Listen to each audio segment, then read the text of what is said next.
नमस्कार। आज के इस एक्सप्लेनर में हम एक ऐसी जगह की बात करने वाले हैं जहां इतिहास, पुरानी कहानियां और कुछ ऐसे रहस्य आपस में टकराते हैं जिनका जवाब आज तक कोई नहीं दे पाया। हम बात कर रहे हैं उज्जैन के महाकालेश्वर मंदिर की, एक ऐसी जगह जिसके बारे में कहा जाता है कि साक्षात मृत्यु भी यहां आकर माथा टेकती है। तो चलिए इस सफर की शुरुआत करते हैं। आज की इस खास चर्चा को हम कुछ परतों में खोलेंगे। सबसे पहले हम जानेंगे महाकाल की उत्पत्ति कैसे हुई, फिर इसका विनाश और पुनर्निर्माण का इतिहास देखेंगे। उसके बाद उन घटनाओं पर बात करेंगे जो विज्ञान को भी चकरा देती हैं। फिर उन छिपे हुए मंदिरों और कंकालों का रहस्य जानेंगे जो हाल ही में मिले हैं। और आखिर में बात करेंगे उज्जैन के असली राजा की। तो चलिए सबसे पहले चलते हैं महाकाल की उत्पत्ति की कहानी पर। प्राचीन काल में उज्जैन को अवंतिकापुरी कहा जाता था और ग्रंथों के अनुसार यहाँ के राजा चंद्रसेन भगवान शिव के बहुत बड़े भक्त थे। अब इस कहानी को थोड़ा ध्यान से सुनिएगा। होता क्या है कि दूषण नाम का एक बेहद खतरनाक राक्षस उज्जैन पर हमला कर देता है। हर तरफ हाहाकार मचा हुआ था, लेकिन इसी अफरा तफरी के बीच एक 5 साल का बच्चा अपनी माँ से छुपकर मिट्टी का एक छोटा सा शिवलिंग बनाता है और पूरी श्रद्धा से प्रार्थना करने लगता है। उसकी इसी निस्वार्थ भक्ति ने एक ऐसा चमत्कार किया कि रोंगटे खड़े हो जाएं।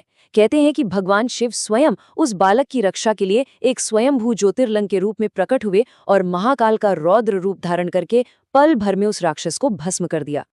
अब पौराणिक कथाओं से निकलकर जरा इतिहास के पन्नों की तरफ आते हैं।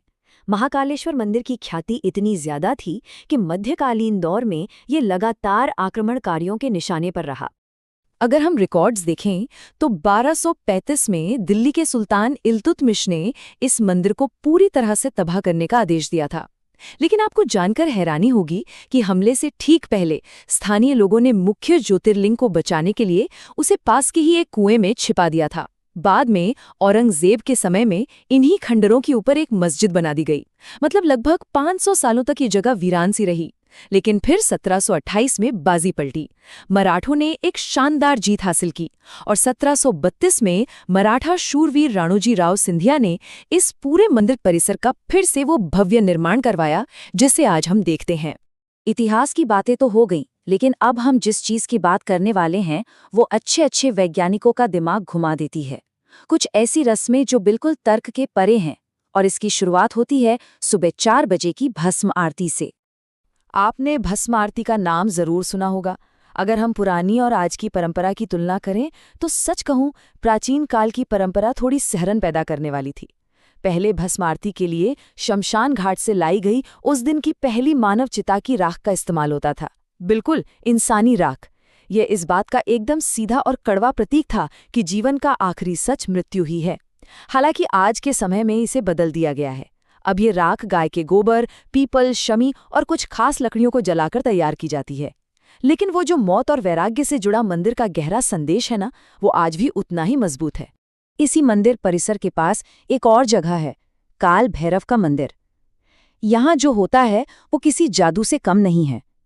पुजारियों द्वारा देवता की मूर्ति को एक शराब से भरा कटोरा अर्पित किया जाता है और फिर देखते ही देखते वो शराब मूर्ति के होठों से मानो गायब हो जाती है।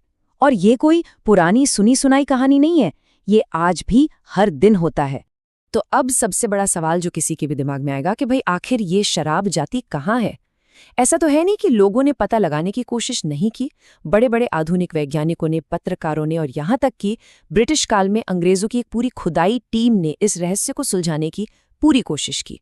उन्होंने पाइपलाइन ढूंढी, जमीनें खोद डाली, लेकिन किसी को भी उस शराब के जमा होने का कोई टैंक या कोई गुप्त रास्ता नहीं मिला। हारकर उस ब्रिटिश टीम को अपने रिकॉर्ड्स में ये लिखना पड़ा कि ये एक सामूहिक दैवीय भ्रम का मामला है। मतलब उन्हें लगा कि ये कोई इल्यूजन है। इसी दौरान एक बहुत ही अजीब घटना भी हुई। एक अंग्रेज अफसर थे कैप्टन हंटर। उन्होंने इसे सिर्फ एक धोखा माना और मूर्ति को ही तुड़वाने की कोशिश कर डाली। लेकिन रोंगटे खड़े कर देने वाली बात यह है कि इस दुस्साहस के कुछ ही दिनों बाद कैप्टन हंटर की बेहद रहस्यमयी तरीके से मौत हो गई। इसके बाद सच मानिए, अंग्रेजों ने कभी इस मंदिर में खुदाई करने की जुर्रत नहीं की।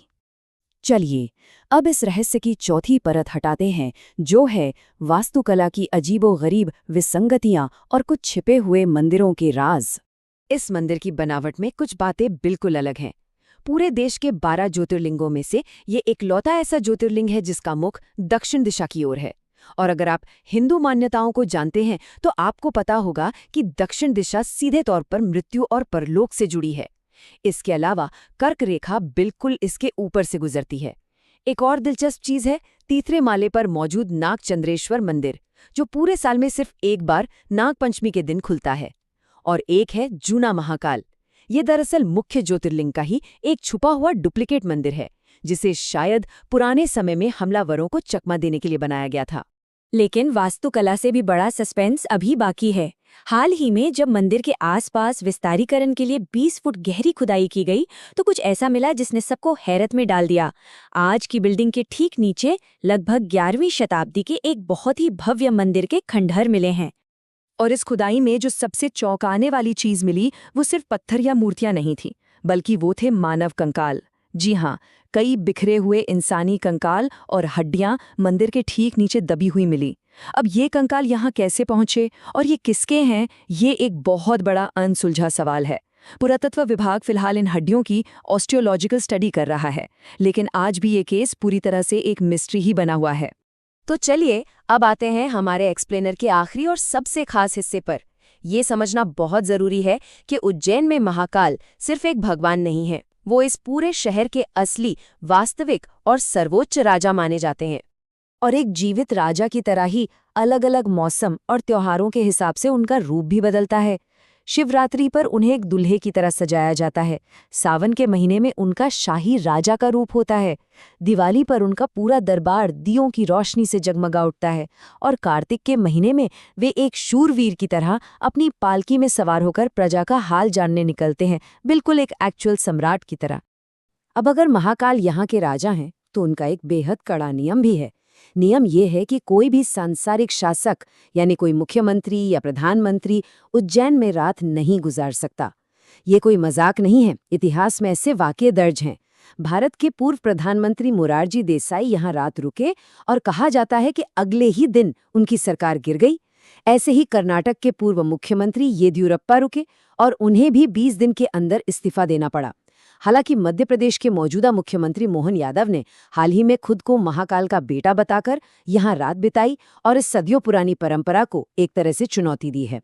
राजा महाकाल की इसी अपार शक्ति का सबसे बड़ा सबूत है उनकी शाही सवारी। इस विशाल सवारी की अगुवाई खुद काल भैरव करते हैं। और आपको बता दूं, चाहे मूसलाधार बारिश हो रही हो, खतरनाक आंधी चल रही हो या आसमान से बिजली गिर रही हो, ये शाही सवारी एक सेकंड के लिए भी नहीं रुकती। ये नज़ारा हमें वापस उसी बात पर ले आता है कि इस जगह पर कोई ऐसी अजेय ऊर्जा जरूर है जिसे शब्दों में बांधना मुश्किल है। तो अब सब कुछ देखने के बाद सवाल ये उठता है कि इसका हम क्या मतलब निकालें? क्या ये सब सिर्फ एक मिथक है, पुरानी कहानियां हैं, या फिर उज्जैन को सच में कोई ऐसी शक्ति चला रही है जो हमारी समझ और हमारे आज के विज्ञान से बिल्कुल परे है? इतिहास की किताबें और साइंस अपनी जगह हैं, लेकिन महाकालेश्वर में दबे ये रहस्य आज भी हमें सोचने पर मजबूर कर देते हैं। इस दिलचस्प सफर में हमारे साथ जुड़े रहने के लिए बहुत बहुत धन्यवाद।